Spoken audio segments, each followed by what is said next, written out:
Welcome to another edition of the Fuller Story podcast. I'm your host, John Fuller. My guest is Justin King. Um, he's been a good buddy of mine since 2013, I believe. We met through a family friend, John Hamilton. Very good guy. Major shout out, the Yes, talented sir. violinist, Yes, performer, sir. John Hamilton. Violin, piano, cello. Actually, I don't know about cello, but I feel like he could play almost any stringed instrument. The I guy's so feel like talented. he could shred on the electric guitar. No, I mean, cello maybe. And yeah, violin, viola, all that good Viola. That was the one I was looking for, viola. stuff. Yeah. So basically, yeah, I had questions about your life and your schooling and what you're going to school for and basically what led to that. But if I could backtrack and ask, where were you born? I was born in Lancaster, Pennsylvania, Amish country, That's right. at the Shout hospital. out to the Amish. Shout out to the Amish. My last name being King, I just want to clarify, I am not Amish. I know I got the beard going, but I have Are you plenty of asked if you're Amish? growing up, I was asked all the time, I'm but I have my still ears asked. pierced and tattoos, so nobody asks that anymore. Yeah. Don't don't move out of Lancaster County because you're going to be asked if you're Amish nonstop if people find out where you're from and you have already moved. Fair enough. Yeah. Yeah. So yeah, we were both born in Lancaster County, Pennsylvania. I currently live in the Upper Peninsula of Michigan, but I miss it. So yeah, talk to me a little bit about what you're going to school for and what led you to make that decision. Yeah, so I am currently a psychology major, um, trying to get my associates in psychology, then transfer for my bachelor's, and the goal would be then to get my master's in social work. However, I don't know for sure if that's what's going to happen. I'm also looking into just getting like a therapy or like a counseling certification as well. That's a possible option. Um, the reason I decided to go into the field of psychology is I have a lot of problems myself. I've been through a lot of things, and had I taken the counseling route or had a therapist that was able to work with me earlier on, I would not have made nearly as many of the same mistakes.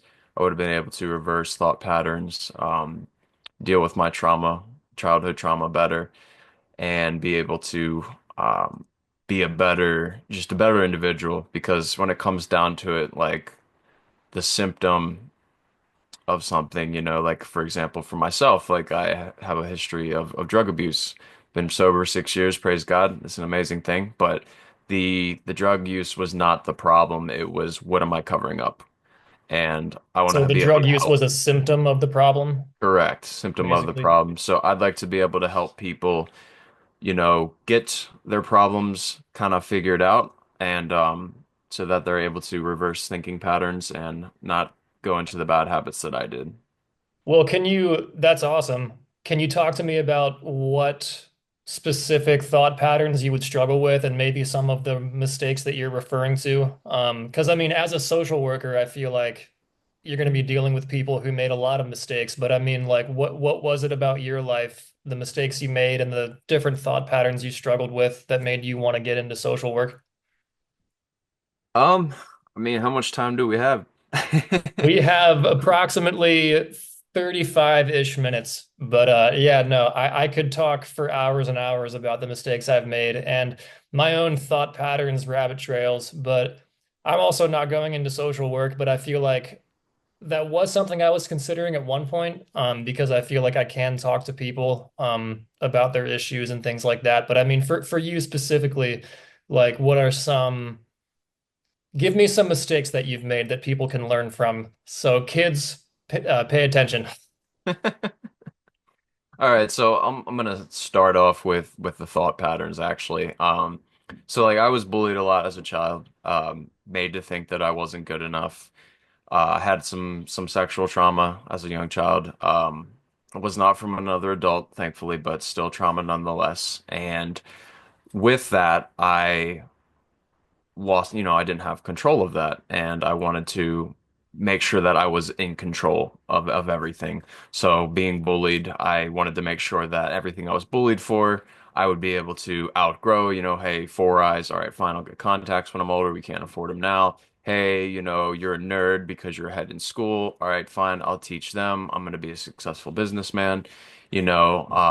Just for some examples, like, oh, hey, you're really skinny, blah, blah, blah. All right, fine, I'll work out, I'll get bigger, I'll bulk up, stuff like that. So, um, I wanted to be in control, and it was the illusion of control. I didn't learn to properly express my emotions as a child. I won't get into a whole lot of the reason behind it, but improper discipline at times definitely um, caused some of that because I didn't feel like I could properly express, what's going on. And it generally came out with anger and temper tantrums and physical fighting. Used to get in a lot of fights growing up and stuff of that sort. So as I grew as a an age as a person, um, a lot of those thought patterns are now like I'm 31 now. Those thought patterns continued, and I'm just now starting to get to a point where I'm able to reverse those things. I've gone through a lot of therapy myself. Um, I'll just give a few examples. So when I was also like because I have a history of mental health as well, I'm diagnosed with bipolar. Uh, it was originally diagnosed bipolar 2. However, more recently I got a bipolar 1 diagnosis, which is just a lot more up and down throughout the day rather than being stuck like in one spot for long periods of time. For those who don't know, it's a very simple way of putting it. Um, People in the comments can crucify me for not knowing my stuff better than that, but for the common masses, There's only that's going to that's be all it two is. people who see this, probably. I'm not going to lie. Yeah, I that's don't fine. have a popular YouTube channel yet. I should Yet. say yet. Yeah. Yep. You'll get there. So yeah, just for myself, I was told, I can't do all these things. I started out with smoking pot. So I was told, hey, weed is bad. Why is weed bad? you know, you can't do all these things as a kid. Like, you're not allowed to watch these movies, because my parents are relatively strict on that stuff. You can't listen to this music. So it's like, turned 18, I'm gonna do all of it type thing. Like, oh, I'm gonna listen to this music because my buddies do. I'm enjoying it. I don't care if these lyrics are garbage, like that they use profanity. I like profanity because I was told I can't use it. Just, the simple rebellion type, typical rebellion things. So it started out with smoking weed, 19, and kind of dabbled here and there with different drugs as well. But going back to the mental health side of it, like I had a mental breakdown when I was 18 and was hospitalized. I was misdiagnosed originally, given medication that you should not give. I found out later from a friend of mine who was a nurse that the medication they prescribed to me was not supposed to be given to anyone under 30 because it can stunt brain development. Um, so the medication they gave me I ended up being allergic to. And when I talked with the doctor, they just told me to take more. It was my anxiety. So fortunately, my mom saw where I was going with that. At that point in time, was not living at home. I had moved into an apartment with some friends, and she knew I wasn't myself. And I've only ever heard her yell at a doctor once, but she was livid, screaming at the doctor on the phone. Um, I mean, I so would have yeah, been too if they gave my kid medication where he's not old enough. So, I mean, that's understandable. and then having an allergic reaction and being told it's just anxiety to take more. Unfortunately, in the medical field, no, I'm not going to become a psychiatrist or a psychologist, but unfortunately, a lot of it is just guesswork. You look at the symptoms and you think, okay, it could be this, this, or that. Um, and a lot of times medication is prescribed, and it's just like trying to shove a puzzle piece into a puzzle. You don't know if it's going to be the right piece. You don't know if it's the right direction, the right side. So that's what they did for me. This was back in 2012, and I was doing outpatient therapy then, and essentially I kept getting worse and worse, and it got to a point where I had to be hospitalized again due to being suicidal. And after that, like when I was inpatient there, is when one of the psychiatrists, um, he figured out that, hey, I don't think he's just dealing with anxiety and depression. I think he's actually bipolar. And once they got me on a mood stabilizer, that's when things started to get better. I apologize, I keep moving. This light is weird. No, you're Makes it look good. like I'm fluorescent.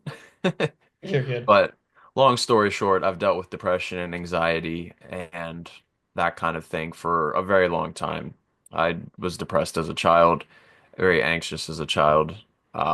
insomnia. I would be up, 10, 11 years old, be up till 2 in the morning with racing thoughts, had no idea why, just couldn't slow my brain down. Um, so yeah, just being able to see the symptoms early for, mental, illness, or I know that people don't like to call it mental illness, but mental difficulties, we'll put it that way, mental difficulties, and seeing some of those symptoms and being able to get those symptoms early enough so that proper coping mechanisms are able to be put in place because I turned to drugs and alcohol and um, because of the trauma. I was told it was ugly and I would never get girls. When I started to, hit more like mature with my face and started to become a little bit more attractive and women started noticing me, I was like, well, I'm just gonna try to get all the girls that I can. Um, and that was also just coping for low self-esteem. So, Wow. So when you say, so now talk to me about, I mean, if you're comfortable, talk to me about when you were addicted to certain drugs and what that was like stopping and how did you stop and not go back to it? yeah, sure. So 2017 is really when I started to get more heavy into drugs. Like meth ended up becoming my drug of choice. So for the listeners, in 2017, I'll give you a timeline. So I had already dabbled a little bit with meth in the past. Didn't like I liked it, but not a whole lot. I had dabbled with a few psychedelics, stuff like that. It was primarily just like pot, weed, and alcohol. But 2017, I blew up my back January 5th. Then February 1st, my dad passed away.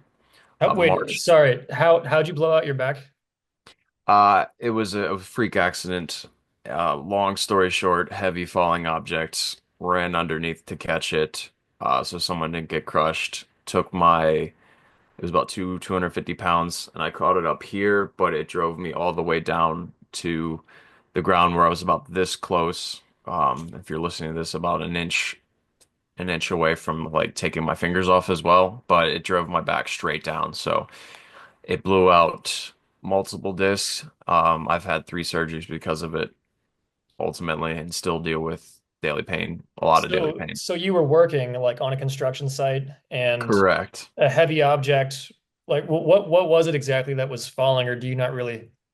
I was building gazebos and pavilions at the time, so we had pre-assembled the roof sections of these pavilions, the smaller ones, ahead of time, so we didn't have to, put the framework up and then put down I'm blanking on exactly how we used to do it. It's been so long, but instead of having to like build it and then get up on ladders and then putting down, the frame and then putting down like the pieces of wood to cover from side to side, and then having to put down the paper, and then having to put down the shingles, all while being up there. We would just pre-assemble them ahead of time in a shop so that we could just, not quite plug and play, but you know what I mean? We'd get there and we'd be able to just then lift them into place and um, secure them like that. So one of those, this was in January 2017, and at the end of 2016, I had an emergency appendectomy on Thanksgiving and went back to work 4 days later, because I needed money, couldn't afford to miss work. But because of that, they told me to take it easy. And this section of roof, or the pavilion section was like 200, 250 pounds and typically took 3 guys. And I could tell that the guy on the left, he wasn't as strong as the other guy. So I kind of like moved toward his direction. And like as he's like climbing up the ladder, I will see his arm shaking, and all of a sudden he yells, "I'm falling," and he falls backwards off the ladder. And I went underneath and caught it. Um, I held it high and tight against my body, and then it's just drug me straight down. He did not get crushed. He was not injured, but I blew up my back completely. Wow. So, I mean, yeah, he could have gotten crushed though, but you caught it like just in time, it sounds like. And wow. Yeah, that's Correct. Some crazy. people said I saved his life. I don't know for sure, but a 200-pound object falling, it probably would have impaled him. But so, Yeah, It's I safe to say he would not be doing well if he didn't yeah, die. I mean, yeah. wow, that's so that part I knew that something had fallen. I just didn't know that you had caught it before it hit somebody. Um, Correct. wow, that's crazy. So then you had three surgeries because of it since then. And Correct. yeah, So going back to 2017, so I blew up my back in 2000, or I'm sorry, January 5th. February 1st of the same year, my dad passed away. March 25th of that same year, I had my first oh, I'm sorry, March 25th, my girlfriend and I of 2 years broke up. And then the next day, I had my first back surgery. And then roughly 6 weeks after that, my mom came to me and she's like, "Yeah, I have stage 3 breast cancer." So, all in a very short period of time, within a few months, all that happened. And I had basically, I was like, for lack of a better term, like, F it. Like, screw this garbage. This is bullshit. Like, God doesn't care about me. God doesn't love me. I'm just going to do my own thing and I'm going to medicate however I have to. So, I started smoking weed again. And then that turned into using ecstasy. And then like cocaine, and then it's like, oh, I really like uppers. Like these are fun. They also take away the pain in my back a lot. So eventually it turned into meth use, and I got pretty heavily addicted to it. wow. And then how long were you addicted to meth before you kicked that habit? It was it was an on and off thing for a few months where I just do it here and there, but I started using it um pretty heavily. Um, what year was it? No, I just dabbled with it for I think 2018. I was dabbling here and there.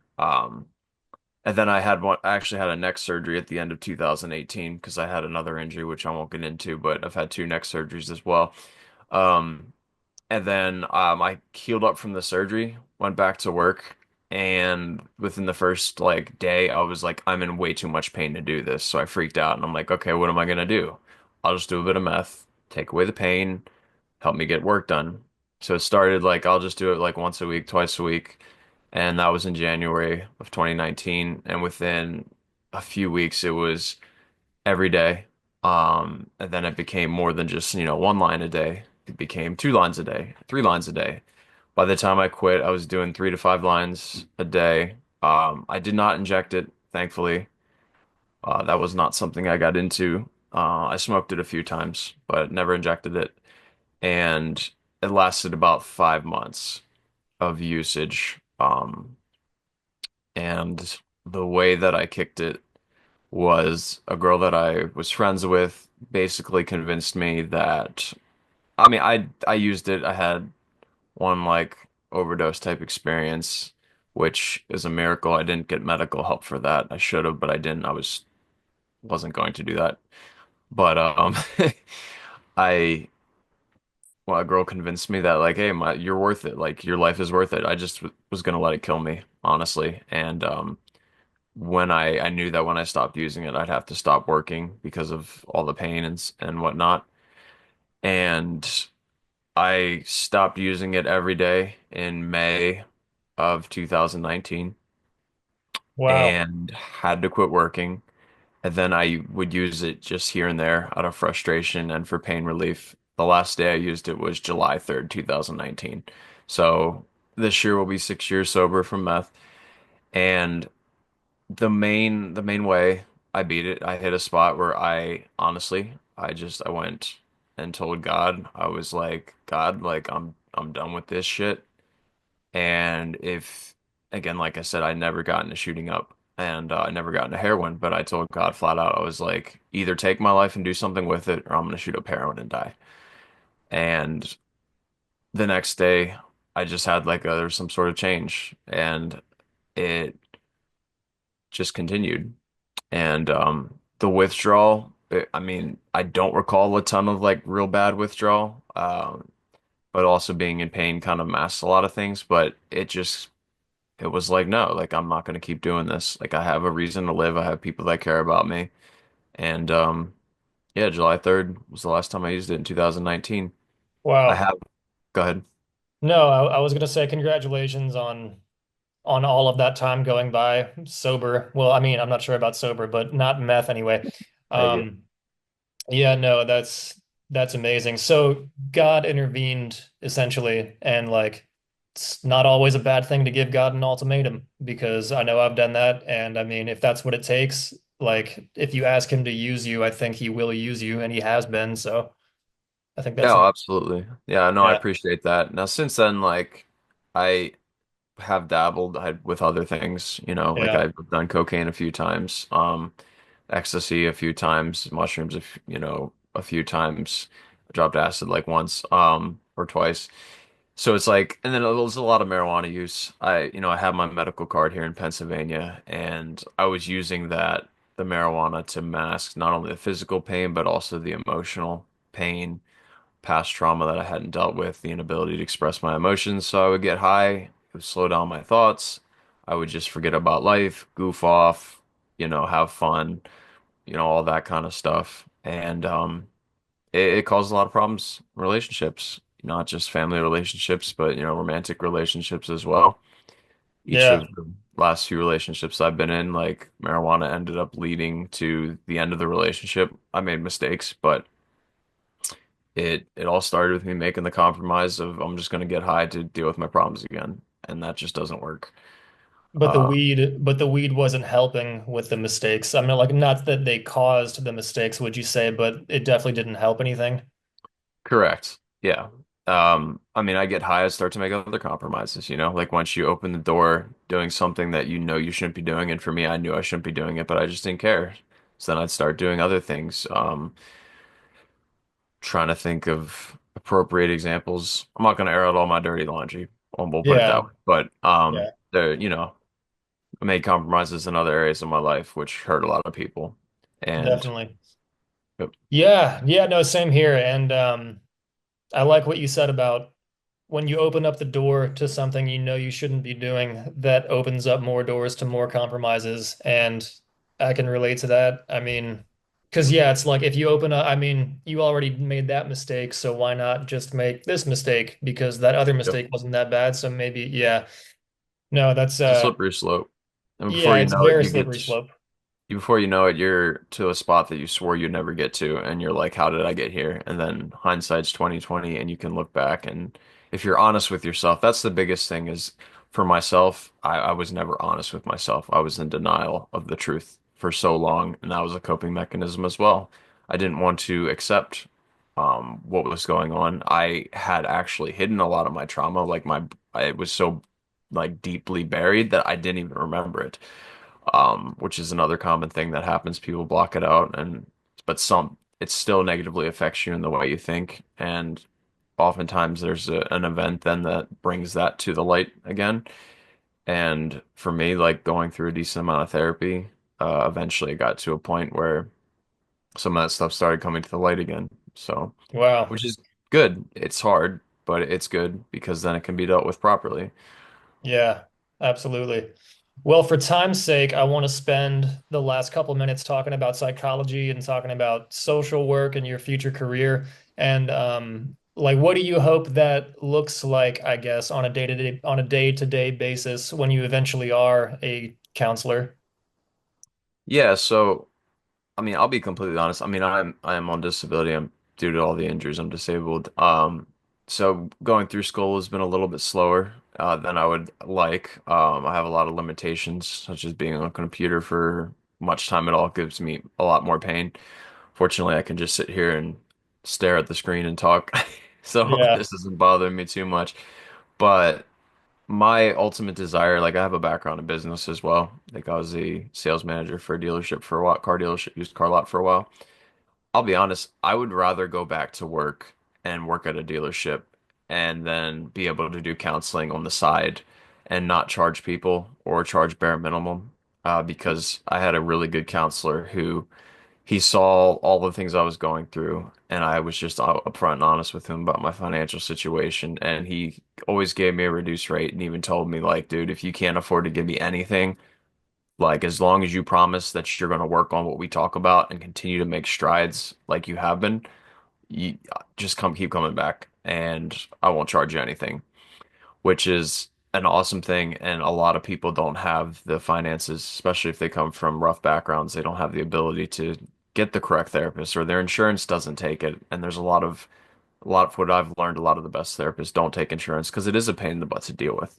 Yeah. And they're good at their job. People will come and pay them out, whatever they end up charging. So what I'd like to, if in a perfect quote unquote world for me, I'd like to work business, work back in sales or run an office, something like that, and then do counseling on the side. If I'm not able to go back into business, I would just like to become a licensed counselor, um, get my master's in social work and get as many different certifications as I can.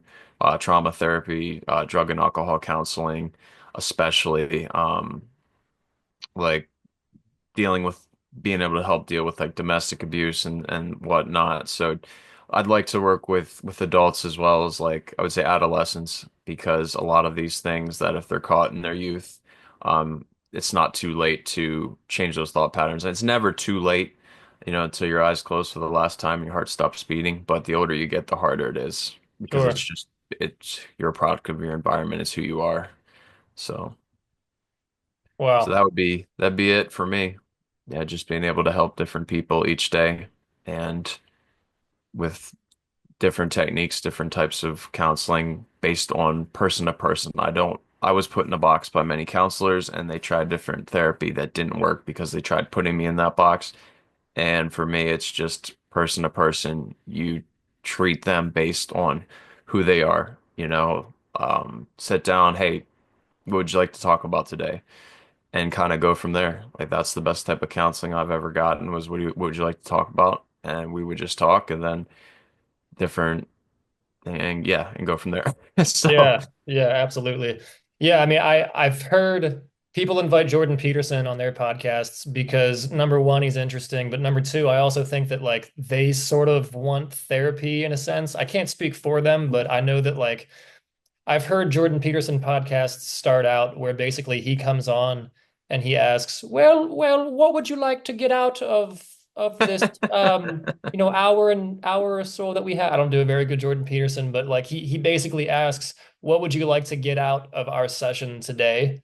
Or like, what do you hope happens today? Like, what do you hope to get figured out? right. Um, yeah. Yeah, no, he's are you the next Jordan Peterson? Is that what we're hearing right now? Dr. JP has an intellectual quotient or whatever the IQ is. He has an IQ way above mine. I can tell you that. He Well, this has is a future JD. I mean, yeah, be myself, I guess. I do go sometimes by JD Kingsley. It's my pen name because I love to write. So Dr. JD. I don't plan on getting my doctorate. It's a lot of work, and I'm already a 31. I don't plan on going that far, but I guess we'll see what the future holds. I just want to be able to help as many people as possible with what their issues and being able to use my past experience to help them. So, would it be cool to get to JP's Jordan Peterson's level? Yes and no, because with great power comes great responsibility, as was said in the OG Spider-Man. OG Toby. But yeah, right. Tobey Maguire, baby. Um, so yeah, I don't want to hit a level of that type of fame because then you're under a microscope for everything, and you have to be a lot more careful with what you say. And it's wise to watch your words anyway, but with the way that the world is, people are tolerant until you disagree with them, is what I've seen more and more. And And then if you disagree with them, then you're wrong, basically, is how it correct. goes. Correct. And I Yeah. would like to be able to practice where I don't have to go against my own morals and not lose my license, basically. Because I mean, Dr. Peterson has such a huge following now and has written many books and done I don't know how many podcasts now. And he was under fire, and I think he still might lose his psychology license in Canada because he's basically come to a point where it's like, screw it, I'm gonna say what I feel. I'm not gonna sugarcoat it. I see the problem for what it is, and we're gonna talk about it. And if you don't like it, well, you're part of the problem, type thing. So. Oh, Canada. You guys are a bunch of rascals. Hey, you Yeah, live we right on the don't. border of Canada, so you probably know a little more about that, huh? I've never been to Canada. I mean, people, yeah, I mean, it depends on where you are, I suppose. But yeah, I've never met someone as radical as I've heard Canadians are, or some Canadians, maybe not all. I'm sure that many Canadians disagree with their government, but either way, for the sake of time, I think we should start wrapping it up. But yeah, thank you for being on the first ever Fuller Story edition to the podcast. I think that's the name I've come up with, and I think I'm going to stick to that. We got the fuller story of Justin King, JD Kingsley, and I appreciate you sharing. Not everybody is as open, or not everybody wants to talk about, the mistakes they've made and stuff. So I appreciate you doing that. And yeah, so thank you so much. Yeah, absolutely, man. Thanks for having me on. It's always a pleasure talking with you and being on the first episode of the Fuller Story podcast is an honor. You're So you're thank the you, bro. first person to give the fuller story. Yeah, I'm sticking with that for sure.